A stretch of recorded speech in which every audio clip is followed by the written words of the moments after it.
Good morning बच्चों। आज हम शुरुआत करते हैं पर्यावरण विषय से। पर्यावरण विषय की शुरुआत में हम सबसे पहले पर्यावरण को समझते हैं कि पर्यावरण क्या है।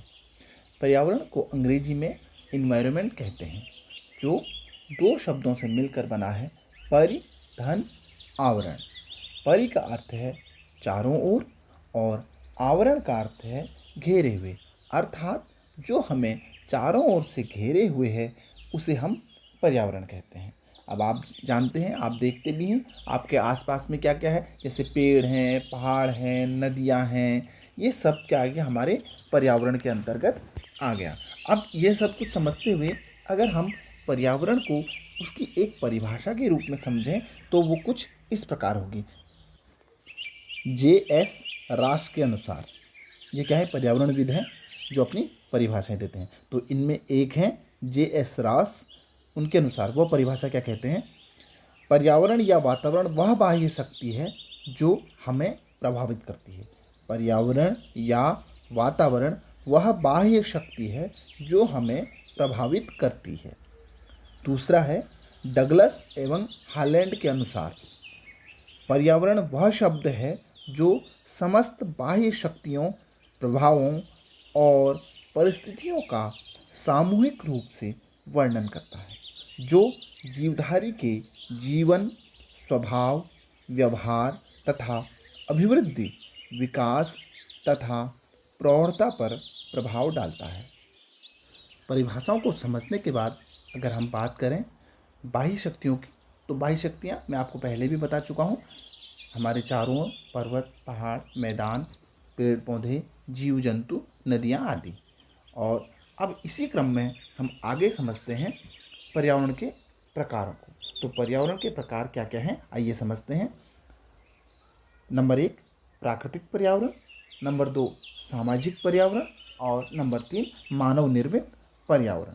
अब इनमें भी अलग अलग प्रकार हैं। जैसे प्राकृतिक पर्यावरण के अंतर्गत क्या क्या है, जैविक घटक और अजैविक घटक।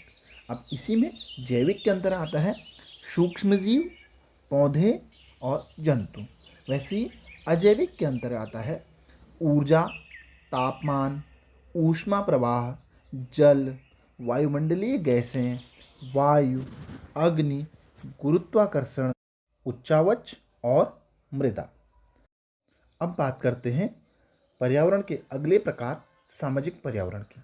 तो सामाजिक पर्यावरण में भी अलग अलग हैं, राजनीतिक, आर्थिक एवं धार्मिक संगठन। और इसी क्रम में बात करते हैं मानव निर्मित पर्यावरण की। तो इसके कुछ भाग इस प्रकार हैं, कृषि क्षेत्र, औद्योगिक शहर, वायुपत्तन, अंतरिक्ष स्टेशन। तो बच्चों, जैसा कि मैंने शुरुआत में ही आपको बताया कि जो भी चीज़ें हमको बाहर हमारे चारों ओर से घेरे हुए होती हैं वह हमारे पर्यावरण के अंतर्गत आती हैं या हमारा पर्यावरण कहलाती हैं। तो उन्हीं अगर चीज़ों को अगर हम वर्गीकृत कर दें तो वह उसके प्रकार यानी कि पर्यावरण के प्रकार बन जाते हैं। अब हम आगे पढ़ते हैं कि पर्यावरण की संरचना कैसी होती है।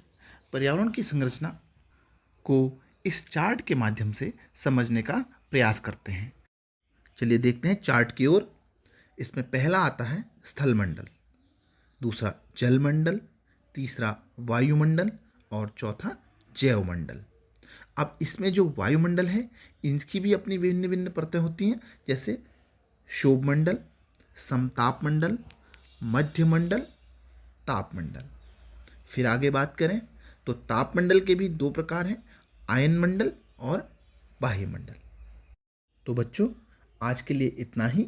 उम्मीद करता हूँ कि आपको यह सब समझ में आ गया होगा और इस वीडियो में जो भी बताया गया है उसे आप अपनी नोटबुक में नोट कर लेंगे और अच्छे से समझ लेंगे।